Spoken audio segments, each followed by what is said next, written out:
Many have heard sermons on the parable of the talents and come away thinking that if they don't use their human talents for God's purpose sufficiently, they won't receive salvation, or that they won't have God's favor.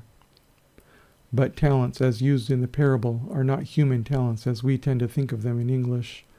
A talent is a weight of gold or silver, about 75 pounds. It is currency. What is the closest thing to currency that God has? It's faith.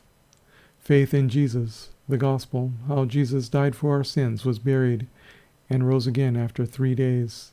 How salvation is freely offered to all those who will believe on Jesus. The message of the gospel has gone out into the world, but many don't believe it. They hear the gospel, which literally means good news, yet they haven't put their faith in Jesus. Instead, they're busy digging a hole to bury what they've heard. Perhaps they just dismiss the good news, or perhaps they think it's too good to be true, and are instead trying to be good enough to be saved, or to be sorrowful enough to be saved, or to say enough prayers repenting of sin to be saved.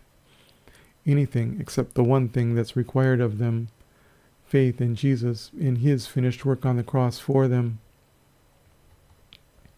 Even if someone lacks perfect assurance, even if they don't seem restful, if there's a genuine moment in their life that they've believed on Jesus, Jesus knows them, and He is faithful to them.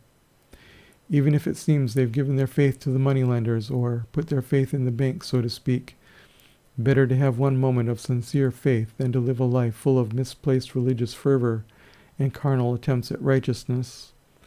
The single moment of sincere faith in Jesus results in eternal salvation. It's the only thing that will. If you've put your faith in Jesus, I pray you'll choose to exercise it. Be at rest in Jesus, confident in your sure salvation by faith alone in Jesus. Trust that God works in you, and that He is faithful to complete the work He began in you. If there's anything worthy of reward in us, it is a result of the work of God in us. Faith comes first. We exercise faith in Jesus, and God gives the increase, both to increase our faith and to manifest Christ in us. There is no place for God's children, those who have believed on Jesus, in outer darkness or hell. I think there are some also who imagine outer darkness to be a place for believers who haven't done enough for the Lord, or been good enough, or whatever. That is a fallacy that is contrary to the gospel of our salvation, and contrary to the Scriptures. For us, to be absent from the body is to be present with the Lord, and it is God who works in us and through us, and it is God who bears fruit in us. It is not our carnal endeavor. Rather, we have faith in Jesus. We trust in the faithfulness of Jesus. In Matthew 11:28-30, Jesus says, "Come unto me, all ye that labor and are heavy laden, and I will give you rest. Take my yoke upon you, and learn of me, for I am meek and lowly in heart, and ye shall find rest unto your souls. For my yoke is easy, and my burden is light."